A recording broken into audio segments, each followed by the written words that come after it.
On this episode of Bootstrappers, my parents, Gwen and Jeremy Aspen, are going to be talking about how they manage work life, business, and their home. So stay tuned to see that in this next episode. Welcome to Bootstrappers, a unique program designed to help make your business better. From property management to remote workers, Bootstrappers is here to help your business succeed. Bootstrappers is a production of Anequim, LLC. So let's lace up those business boots and join Bootstrappers with Jeremy and Gwen Aspen. Welcome to this episode of Bootstrappers, where we talk about topics that matter to real estate entrepreneurs. I'm your host, Gwen Aspen, here with my spouse, Jeremy Aspen. That's me. Ooh. And today we're going to talk about something kind of an interesting topic. We're going to talk about how both of us, running separate companies, manage our personal life, our kids, our households, and working together in the same office all day, every day. So... Hey! And this show is still powered by Anequim, which is a company that helps develop property management companies mostly to becoming scalable and more profitable. Whether it's virtual assistant services, 24-hour hotline, maintenance, leasing, or full-blown back office support, we can do it. Actually, we can do it for you. And if you're a fan of the show, please like and subscribe on YouTube and leave us a nice message and a 5-star review on Apple Podcasts. We love the feedback. And after this show, the most insightful comment will receive Jeremy and I our favorite book from when we first got married. And I think probably one of the most important books we've ever read. It's nuanced and weird, but man, it was good. And so find out what that book is at the end of the show. So, Jeremy, we have been doing the show for 7 months now. Mm-hmm. And it's funny because the comments and questions we get mostly are not about the content of the show, but mostly about our relationship with one another. Specifically, how do you deal with that son of a bitch? No, people are just some variation. They are amazed at mostly I get comments on the fact that I'm talking, stop interrupting me. I get a lot of comments on that, or just the way that we interact. And so you never read into that as, well, I'm kind of being a bitch. Never? Never. Because I thought it. I think other people think that, and I don't know. No, it's feel like part of the honesty thing. So I thought we would just talk about our relationship. So maybe we can give people who don't know us that well a rundown on the basics. So first off, we've been married for 15 years. And as a matter of fact, today is December 6th, my father's birthday. We met 17 years ago today. We did, which is kind of crazy. Yeah. I was going on a date with another guy, and then I met Jeremy. Yeah. And then the date sucked, and then we ended up hanging out and never not hanging out after that. Yeah. So another interesting tidbit is that we are 10 years apart in age. Yeah, which actually that first day I met her came into play because I was that's another story. The way we met was really. Are we gonna talk about that? No, let's not. Okay, that was cool. But we met, and I remember looking at her going, 21. Well, I was 22. That's kind of 22. 22 years old. So, and then when we met, we had really hardcore corporate jobs. We were working our asses off at our respective businesses, but we always knew we wanted to be entrepreneurs from the very beginning. Mostly because I just never liked having a boss. And I did have a hard time with that. And I was always left alone, which I loved, but it just felt like it'd be better to not have to report to somebody at all, except clients. Yeah, I never liked managers either. And my thing was I was looking at the people who were managing me, and I was like, I don't see myself being them, 10 years from now. I didn't want to become my corporation, and I was kind of afraid of that. And then also, I think another thing that made us a match as opposed to other people is that we were both really nerdy lifelong learners. And we loved on Saturdays, getting the paper and or reading nerdy books and going to a coffee shop and talking about it. And I think we both get bored easily. Yeah. And I was like, this is somebody I'm not going to get bored with because he's interested in learning. Yeah, if we're going to be with one person the rest of our lives, it better not be somebody that bores the shit out of you. That was kind of how I went into it. And that we wanted to learn something all the time, something new. That was very helpful. And I want to say that we're not trying to give marital advice here, just kind of lay out a path for what it is what ended up working for us. And maybe give entrepreneurs just that perspective as an example, as kind of a flag to work from, because we're not saying we're right. It just worked for us. We're not right on a lot of things. Although there are some things that I think we've done that people may be able to deploy in their own lives. Well, and the other thing is that you have to understand before we go into how we make the entrepreneurship work. Maybe I just thought some of the basics as I was designing the show would be important. Other major, go ahead. Well, we're also going to interview our kids later. Oh, we are. So that's going to be fun for us because we kind of get to see what's in their head. Are you scared? I mean, not scared. I'm not a major, but I am curious to hear what they say. Okay, another thing that's important to our relationship, which goes into us working day in and day out together, and then going home and having family life together, is that we're not mean. We're like really nice to each other. I was not primed to be nice to you though from the beginning. I had a series of horrible relationships before Jeremy, and I was ready. We were dating long enough that it was time to let him see my bitchy true colors, and I was being mean to him. On an instance. Just kind of rude, just like testing the waters, how he would react to that. And he was like, yeah, if you're going to be mean, I don't think this is going to work. You may be 23 or 22. And you have a lot going for you, but if you're going to be a bitch, I'm out. And that was true because, the thing I was afraid of back then was my other girlfriends before that had always gotten to that point where they felt like they had a right to be mean. And I remember in every instance thinking, I am not going to spend the rest of my life with this person because they were mean. Like it was that cute, I have a right, we're together, you have to love me because you said so kind of attitude. And it was always like pushing that line. And at some point you just get sick of it and you're like, ugh, I'm out. And I didn't want that to happen with you. So the second it happened, and I think it was the first time I was like, you want to be nice to me? I want to be nice. And I was like, well, you're on probation, we're going to be nice to each other. I don't even know what this is like, but I'm willing to try it. So I think that's been It did, I think, set the tone. Yeah. And so I'll take credit for that. Yeah, that was awesome. That was good. And then the other big thing is that we have a 48-hour rule. So obviously, if you run a family, a household, and two businesses together, you're going to piss each other off at some point. Wait, what? At some point, someone's going to be like, oh.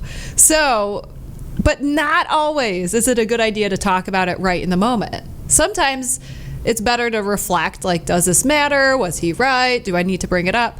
So in our marriage, we have a 48-hour rule. So if one person is thinking about something that the other person did that wronged them, 48 hours after it happened, you have to bring it up, or it's your own. As uncomfortable it is. As uncomfortable. That's our rule. So the other thing, and don't break the rule because then you're kind of breaking that marital. Like we both like operate. A contract. Yeah, we kind of operate with the assumption that if I said something and I'm thinking about it 48 hours later, and it doesn't.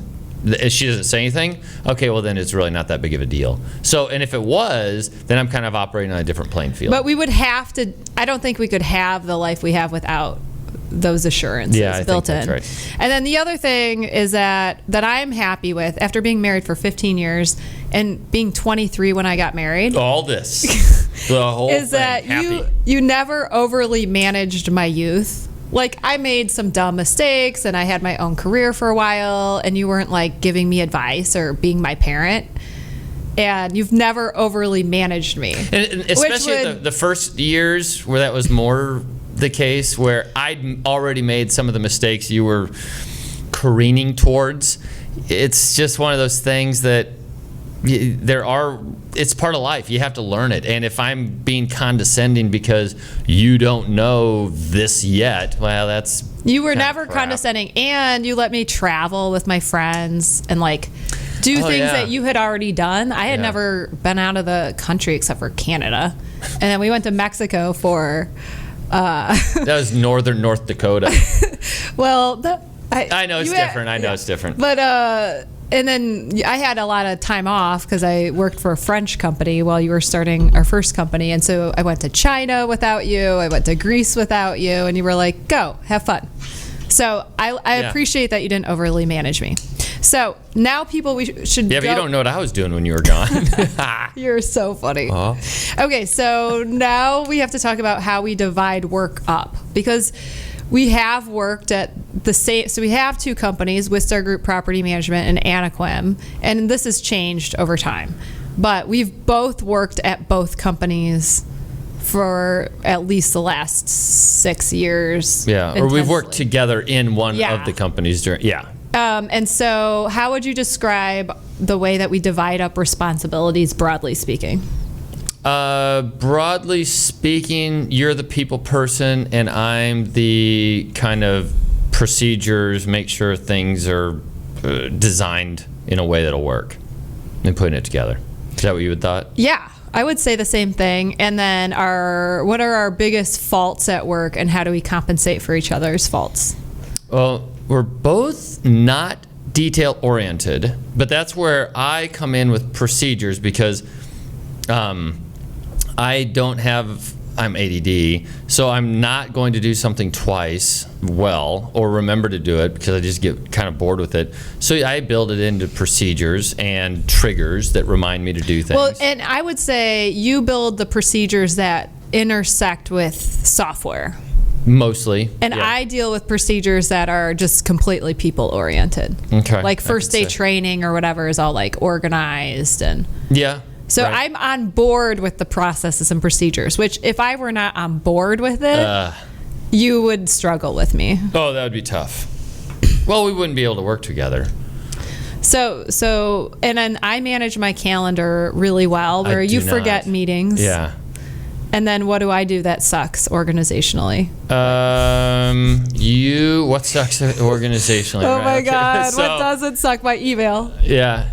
Your email's awful. Yours is very delayed. I have right now probably 4 emails. No, I have 2 speeds of email, 3 seconds or 3 weeks. God, that's so true. Oh my God. Okay, I don't want to talk about what I suck at right now. Then we shan't. No, but what else do you think is, so if someone needs to be fired, I do it.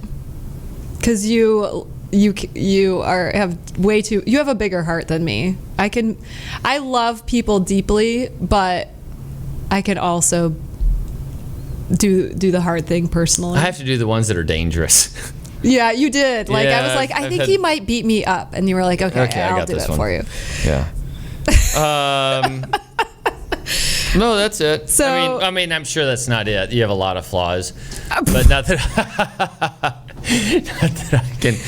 I can think of off the top of my head. So, household-wise, we should talk about this piece. You know what? One difference is I think this is probably mostly because I'm now 49 and kind of like, I am not working as hard at trying to make sure everything's perfect all the time. I've built in this kind of calmer way of looking at things, which comes in handy for me. Well, sometimes it contrasts with what your approach, which is still a little bit more gung-ho-y.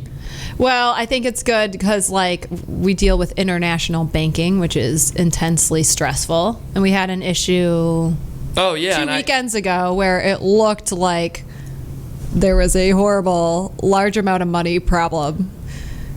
Like a huge amount of money was lost in the international transaction. And everyone knows, don't call Gwen, not everybody, but our person who manages that piece of the puzzle knows that I am the wrong person. Yeah, you'll stress the hell out. To call in that circumstance, but that Jeremy would be calm in that moment. So you got the call instead of me regarding that. Whereas sometimes my anal retentiveness is really great because like I will respond to the client. We will make this client happy. And I'm not going to walk away until the client loves us again. Yeah, if there's a problem. That's right. Yeah. So I think that is a good balancing act as well. Yeah, definitely. So, and also you keep the business running with the business things. Like you make sure all the bank accounts are reconciled. You make sure that we have our meetings. Mine has the mine brings the discipline to the correct insurance and all the bank accounts. Like you do the businessy business stuff that you can't have a business unless you do it. Yeah, like in property management, one of the things that nobody does is make sure that their vendors have insurance. And we do, and we have a process where every time it comes up, shows up on somebody's report, and their job is to get that insurance updated if they haven't already sent it to us. And those are the things that protect us, and we've been protected. In existential crises, you have already thought through how everything could get ruined, and you've already made the move to ensure it doesn't. Which is what we try to do for our clients. Yes, and I don't do that. So that's why we're a good balancing act, because we kind of know each other's strengths and weaknesses without even really talking about it. We kind of handle different things. Also, we don't bring work home. Like I'll say, for example, today for the show, I was a jerk and I gave our producer Matt, lovely Matt, the right time but not time to set up for the show. And I didn't tell you about it because why stress you about how I screwed over Matt? I just would have laughed. I'm like, I don't. So we intentionally handle things without involving the other if it does them no emotional good to know. I think that we'll just be like, oh, I handled that. Yeah, too much honesty is just irritating. Well, why would I make your day worse if I got it under control? Yeah. So I think that helps us manage our... And if there's nothing to learn from it. Yeah, balance our lives better. Okay, so household. So a few interesting things about our household, and I think philosophically. We, for better or worse, I wouldn't say that this is necessarily good, but I don't think we could both run companies if we were obsessed with our house looking perfect also. And it doesn't. Because the house takes a lot of energy. It takes a ton of energy to make sure a house is beautiful all the time and decorated for the season and all that stuff.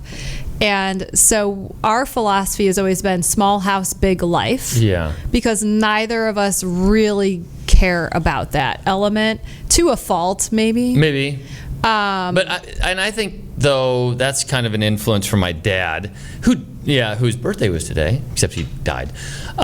He always made sure that what was instilled in me was like, I don't really care what other people think. He really didn't. He had terry cloth workout pants that were blue and tan until late into the 90s. and he wore them all. Your dad was a character. He wore a fanny pack all the time. And he's like, hey. We just don't. We have chosen to not focus on the house because we're interested in other things, and those are our focuses. Yeah. And so our household is very modest. You will not be impressed if you come to Omaha because it's just not our focus at all. We have very low technology in our household. I don't think we have a working TV right now. Oh, I don't think we do have a working TV. And I don't think we've had a working TV for over a year. Yeah? Yeah, because we used to try to watch the Sunday shows once in a while, but one weekend it didn't work. We're like, well, that's that. We're not doing that anymore. I can find the best excerpts on Twitter. I suppose I could figure that out. Yeah, but. So we're low tech, don't care about the house, and all we talk about is ideas that are interesting to us. Which, and funny how that works, because I even now write a column for our local newspaper because, I don't know, they approached me because I have some different ideas that somebody liked, and now I get to write for them once. It gives me that kind of an excuse to do the thinking now in a more formal way. That's fun. That's nerdy of us. So yeah, those are the things that we talk about and focus on. And like it's Christmas time right now, and the tree is up, and it took all of 20 minutes for us to get Christmas ready to go. But back to the household. This is very shameful for me. I'm going to tell you how we get dinner and our house organized, and it's because I don't actually do that. So we don't fight very often, Jeremy and me, but we did have one big blowout fight because I was running the call center, which is 24 hours a day, 7 days a week on holidays, running the virtual assistant program at Anequim, also helping with some drama at Wistar Group with some of the maintenance techs at the time, and then doing all the laundry and getting most of the work that people would call like most that women typically do at home. And I was flipping out, and Jeremy was like, don't get mean to me, we should just hire it out. And I was like, I'm not from a family that hires this out. Like, culturally, I am not going to hire all this out. It was such a huge roadblock for me emotionally. And you had lived in another country, so you were like, I mean, everybody in Mexico has help. Like, yeah, and just it makes do it makes it way life more way efficient. better. Yeah, and especially as a bachelor. I mean, I learned when I lived in Mexico that my house without a maid was disgusting. I would have friends over, and it just so. So he was like, get a maid and stop ruining your life. Like, stop being a martyr about it. Just get a maid. And I don't like to use the word maid. It's not the right word. It's the wrong word, because Jen is like my sister wife, except none of the fun stuff. And it's, yeah. And it's not like it's Alice from the Brady Bunch. No, but Jen is like, seriously, it takes another woman in our marriage to make it work, and it's Jen. She cooks. Said it once. She cooks. Got slapped. She cleans. She organizes us. She helps us with parenting, because she doesn't do anything for the kids. Right. So she'll be like, their laundry is really behind, or their rooms look like a disaster. You should see. So she tells me that I need to rev things up. So our Jen is actually there for us, and not there for the kids at all in any way other than food. Like, obviously the kids eat the food. But so she is an integral part of how our life works. And great cook. There's no way we could operate without her. Which I think am so, and she took the week off last week, and so that and we noticed it. But it's so, and this happened a while back where I think you brought it to mind that a lot of women have help in the house, especially successful women, and they never really bring it up. They never talk about it. And then so that kind of comes, it seems like how it makes other women feel like, well, shit, how is it that this person in the public life is working out, their hair is done, they have a business, they have kids, great family, and then their house is managed. It's like we perpetuate an impossible reference point if we don't talk about how we make it work. My friend in China was the one who told me that. I said, I have a secret. I'm going to tell you my secret. I have help at home. And she was like, well, you can keep it a secret until you get comfortable with it, and then it's your job to tell other women how you do it. And I was like, I don't want to. And she's like, well, that's kind of your job. Yeah, because it's kind of like it's like the Photoshop of the magazine industry, of the modeling industry, right? It's like the highlight reel. Yeah, they just put everything out there that looks great, and not taking, kind of tricking your mind into thinking that that woman actually looks like that. But no, there's a whole layer of activity that goes on top of it that makes it look realistic, but isn't in any way. And so here's another piece of that I think would be interesting to entrepreneurs, is we hired Jen before Anequim was actually making money, because I was mentally and emotionally so drained. And I mean, doing the call center plus the remotes at the same time, I almost reached a breaking point because I just literally couldn't physically do it. And it wasn't making money yet. So I told you, I said, I either have to back off from work or I need help at home. And you said, don't back off from work. I believe in this business. Let's just invest in someone to help at home, and we're just going to believe and take the bet that it will work out. But we got the help before the money was coming in that business. Yeah. I think that's an important point. Yeah, because you can't build a business if you don't have help with that. And especially if you don't like it or if you don't take any pleasure. And a lot of people do take it, men and women, I would imagine, but they like and that that's time. just not Like mowing us. the lawn. Men like to mow the lawn. But no, I hate mowing the lawn. We dislike all things Yeah. regarding domestic chores. Yeah, I'd rather read something or go work out, and that's what this is what that lets you do, more of that and not the stuff you don't want to do. But my point is, some men like to mow. Okay, well, don't give that out. Yeah. And other women might like to do the laundry. Although I can't imagine that made sense to Maybe- anybody. Just Cooking, an example. use cooking. Cooking. People like to cook. cook. Yeah. So don't hire that out. But I do think that if you're both working, maybe you got to get a smaller house like Dave Ramsey would suggest.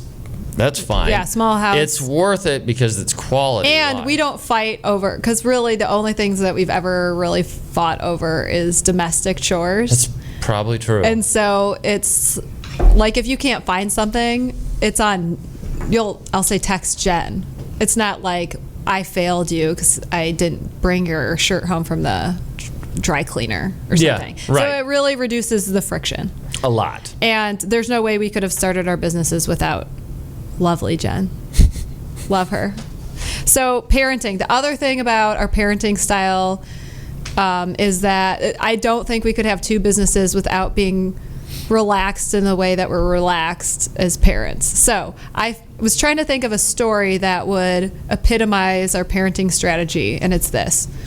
Amelia was turning 7, and I wanted to take, I think it was 5 of her friends camping. I love to camp. I don't know. It's just like my thing. And I didn't want you to come because I'm like, oh, it's creepy. Like, not that you're creepy, but just 5 little girls. like maybe. camping is Yeah. like, I don't know. I was just like, I got it. I'll handle it. I'm taking the girls camping. So I take the girls camping. I get the food ready. I have a cake, candles. I didn't have the candles. And then I realized, like, in my glove compartment, I had a 3 and a 4 candle. Like the ones that have. Like, it actually was a 3 and it was As actually one 4. would. I don't know why I had that in my glove compartment. I had them somehow. And I was like, oh, well, we'll just add 3 and 4 together. That makes 7. So Amelia's 7th birthday pictures, she has a 34 on her a cake. 4 plus 3 is 7, and that. But But that's like totally our parenting. We're like, I did this fun thing outside with a bunch of kids that showed love, and I care about her, but the details were just totally a mess. And it makes it actually more fun, more memorable. And if we wouldn't have had, by chance, a 4 and a 3 candle, probably would have used pine cones or some other light. Resourceful. But like people, I was talking to my friends and they're like, what are your holiday traditions? And I'm like, oh, Christmas season is always crazy for us because we have a bunch of holiday parties. So for our kids, we just give them 100 ones each. And we're like, just do random acts of kindness. And so they have $100 like wad. a huge wad of money, and people are usually more organized than us, and they'll be like, oh well, adopt a family. We're like, we're not organized enough to find a family to adopt. Let's just give the kids ones, and they could just give them to whoever they want. I mean, that's just another example of our strange. I guess not sweating the small stuff is kind of the and we live right by the kids' school, so they walk to and from school, whether it's raining or snowing. So I don't know. It's kind of free range parenting type thing. All right, so let's get to talking about our kids with our kids. Okay, so we want to introduce Amelia and Christine. Christine, why don't you say how old you are and what your hobby is? Okay, I'm Christine. Closer. I'm 13, and I love reading and riding horses and playing with friends. And Amelia, how old are you, and what do you like to do for fun? My name is Amelia Aspen. I am 11 years old, and I like to do anything horse related. Cool. Okay, so what is the hardest part about having entrepreneurial parents? And you can be honest. Well, sometimes you guys miss events that are important to us if you go on trips and stuff. It's not that common, but it is. It has happened. Yes. Yeah, and I'm mostly the one to blame for that. Yes. Yeah, I'd say the same thing about, I don't think there's a lot of downsides because, I mean, you just learn to be more independent and stuff, so there's a lot more upsides than downsides. So let's talk about that. How do you think that we treat or cause you to be more independent than maybe families that aren't entrepreneurial? I think we guys hear you talking to people and working, and it just helps us understand it a little more than other kids. Oh, kind of like to have situational awareness. Like you'll be able to hear, here's how you talk on the phone, or here's how you talk to people. Here's how you talk to people. As- Here's how you let people go or fire them. Have you ever heard us fire anyone? No, but I've heard the stories. Okay. Yeah. Okay. All right. I'd say a major upside is that you become more independent. How so? Well, it's mostly that, like, I know how to deal with, like, maybe problems that, like, if I want something, I kind of know how to, like, I hear you guys on the phone and stuff, and I kind of know how to talk to people on the phone, and it just makes me like, hey, Mom and Dad, I need help with this, like, all the time, and it's not like I always have to ask for help and stuff. Yeah, so as an example, Amelia had set up, we were going to move horse barns. Well, no, we weren't. We loved our horse barn, but Amelia, I think, conspired with Christine, and they had this idea that maybe we should move, and we probably weren't going to be all that active in getting that done. Because we're busy. We're busy, and so Amelia literally called the barns, researched barns, called the barns, spoke to the owners, found out the pricing, presented us with something, and then set up the showings. set up the show. We went to go look, and then made and the then move. organized the vet and the move date and everything. Yeah. Yeah. So like that. That's an upside. Yeah. Well, like, and it wasn't, well, sometimes I, of course, had to ask for help because it was nothing like I had done before, really. But I pretty much did it all by myself. Yeah.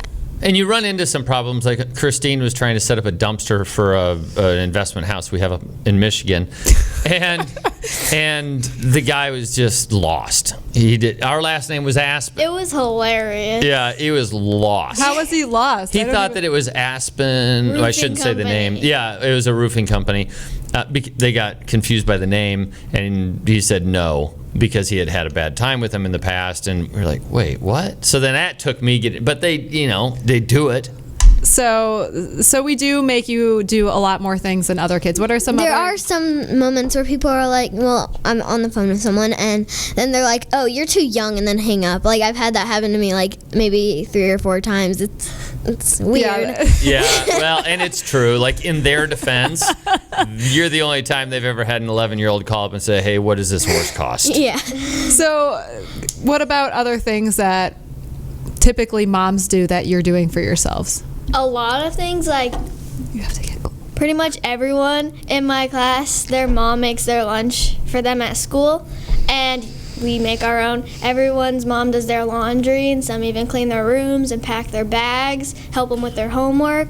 You don't do anything like Are you guys angry with that? No, No. I'm actually glad, because again, it helps us be more independent and ready for, like, once we leave the house. Do you feel neglected?